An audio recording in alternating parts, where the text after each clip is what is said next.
এটা 12,000 টকীয়া water pump আৰু এখন বাইক কোনেও কল্পনা কৰিব নোৱাৰা এটা কাম কৰি উলিয়াইছে মাজুলী শালমৰাৰ পিংকু কলিতা নামৰ এজন যুৱকে। আমি দেখুৱাইছো সেইখন বাইক আচলতে অদ্ভুত বাইক, যিখন বাইকত এটা সংস্থাপন কৰিছে এটা 12,000 টকীয়া ৱাটাৰ পাম্প আৰু সেই ৱাটাৰ পাম্পখনৰ লগত দুটা বাইকৰ চকা লগাই ৱেল্ডিং কৰি এনেধৰণে বাইকখন তৈয়াৰ কৰিছে। আমি দেখুৱাবলৈ চেষ্টা কৰিছোঁ ঈশান নিউজৰ দৰ্শকসকলক। আচলতে তেওঁ এটা অদ্ভুত কাম এখন বাইক তৈয়াৰ কৰি উলিয়াইছে, যিখন বাইক সাধাৰণতে 50-60 হাজাৰ টকা দি কিনিব লগা হয়, কিন্তু তেনেকুৱা এখন বাইক তেওঁ প্ৰায় 15-20 হাজাৰ টকা খৰচ কৰি এনেদৰে ঘৰতে সাজি উলিয়াইছে। আৰু আটাইতকৈ গুৰুত্বপূৰ্ণ কথাটো হ'ল যে পূৰ্বেও এই পিংকু কলিতা নামৰ যুৱকজনে এখন এৰোপ্লেন তৈয়াৰ কৰিছে আৰু পৰৱৰ্তী সময়ত বহুদিন 1 বছৰীয়া চৰ্চাৰ অন্তত এইখন বাইক তেওঁ তৈয়াৰ কৰি উলিয়াইছে। কেইটামান চকা আৰু বাইকৰ যিকেইটা চকা, সেই চকাকেইটা ৰোপণ কৰি এটা 12,000 টকীয়া ৱাটাৰ পাম্প ব্যৱহাৰ কৰি এনেধৰণে বাইকখন সাজি উলিয়াইছে। আমি দেখুৱাইছোঁ এই বাইকখন। আচলতে আমাৰ পিংকু কলিতা আছে, আমি তেখেতৰ পৰা কিছু কথা জানিবলৈ চেষ্টা কৰিম। আচলতে বাইকখন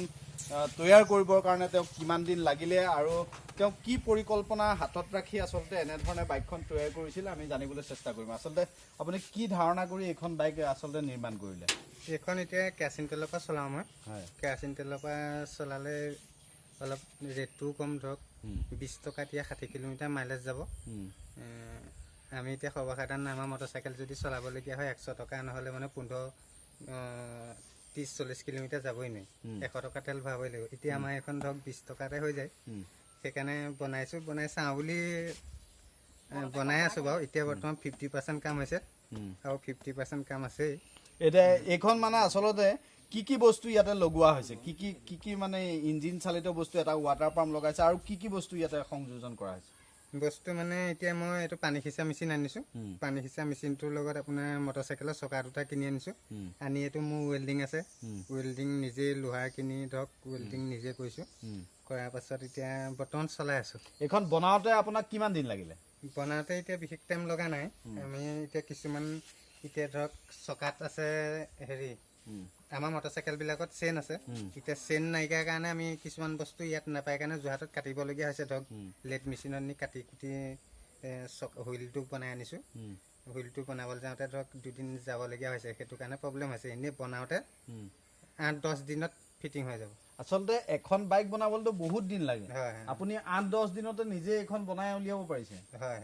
আপোনাৰ পৰিকল্পনা কি আচলতে? ইয়াৰ পাছত আপুনি বেলেগ ধৰণৰ কিবা যন্ত্ৰ বনোৱাৰ কথা চিন্তা কৰিছে নেকি? কাৰণ যিহেতু আপুনি কৈছে যে এখন এৰোপ্লেন বনাইছিলে, উৰাইছিলে, এইখন আপুনি দ্বিতীয় পৰ্যায়ত বাইক বনালে, আপুনি কি এইখন লৈ আপুনি ক'ত গৈছে বা আৰু কি বনোৱাৰ পৰিকল্পনা আছে? পৰিকল্পনা মোৰ বহুতেই আছে। পৰিকল্পনা আপোনাৰ দিশমুখৰ যিটো কাহিনী হৈ গৈছিলে আজিৰ পৰা প্ৰায় 2-4 বছৰ আগত, পৰিয়াল এটা মৰি গৈছে গাড়ী এক্সিডেণ্ট কৰি পেলাই। তেতিয়াই মোৰ পৰিকল্পনা আছে, কিন্তু টকা পইচাৰ অসুবিধাৰ কাৰণে মই বনাব পৰা নাই। মই অতি শীঘ্ৰে বনাম সেইটো। জানুৱাৰী লাষ্টলৈ হয়তো মই উলিয়াবলৈ চেষ্টা কৰিম। এখন গাড়ী এখন বনাম, ধৰক 6জন যাত্ৰী লৈ আপোনাৰ নদীতো যাব পাৰিব, বামতো যাব পাৰিব। মই সেইটো পৰিকল্পনা বহুত আছে। পইচা যদি মোৰ সুবিধা হয় সেই সময়ত মই বনাবলৈ চেষ্টা কৰিম মানে মই ভাবি আছোঁ অতি শীঘ্ৰে বনাম বাৰু। মানে যিখন গাড়ী বনোৱাৰ কথা চিন্তা কৰি আছে সেইখন বামতো চলিব, পানীতো চলিব। এতিয়া আমি সৰ্বসাধাৰণ কিছুমান মানুহে এতিয়া কয় গাড়ীখন ইমান টকা হ'ল, সিমান টকা হ'ল। ইমান টকা দি যদি সামান্য পুখুৰী এটাতে পৰি যদি মানুহ মৰি যায়, তেনেকৈ হ'লে নহ'ব নহয়। এতিয়া 20 লাখ টকা দি যেনিবা গাড়ীখন আনি পেলাই যদি পুখুৰীত পৰি পেলাই পৰিয়ালটোৱে মৰি থাকে, তেনেকুৱা গাড়ী আমাৰ প্ৰয়োজনো নাই। সেইকাৰণে মই ভাবিছোঁ গাড়ী এখন অতি শীঘ্ৰে বনাম, পানীটো চলিব লাগিব আৰু বামতো চলিব লাগিব। আৰু আপোনাৰ এই বাইকখন বনাবলৈ আপোনাৰ কিমান টকা খৰচ হ'ল? এই বাইকখন বনাবলৈ মোৰ বিশেষ পইচা খৰচ হোৱা নাই। আপোনাৰ মই এইটো ৰেডিমেডকৈ কিনি আনিছোঁ। ধৰক ভঙা চিঙাতে পায় কিছুমান বস্তু। এই মটৰচাইকেলৰ কিছুমান বস্তু চকাটো মই কিনি আনিছোঁ, টিউব টায়াৰ নতুনকৈ ধৰক মই লগাইছোঁ। এনেকৈ বিশেষ পইচা খৰচ। আপুনি বাইকখনৰ 50% কাম বাকী হৈছে বুলি কৈছে। এতিয়ালৈকে আপুনি বাইকখন চলাই কোন ঠাইলৈকে গৈছে? এতিয়া মই বনগাঁও এনেকৈ গৈছোঁ, বনগাঁও কমলাবাৰী গৈ আছোঁ। এতিয়া যাব পাৰে, কিন্তু মই সম্পূৰ্ণ ক্লিয়াৰ কৰি পেলাই বিশেষকৈ যোৰহাট সেইফালে নিম বুলি ভাবি আছোঁ।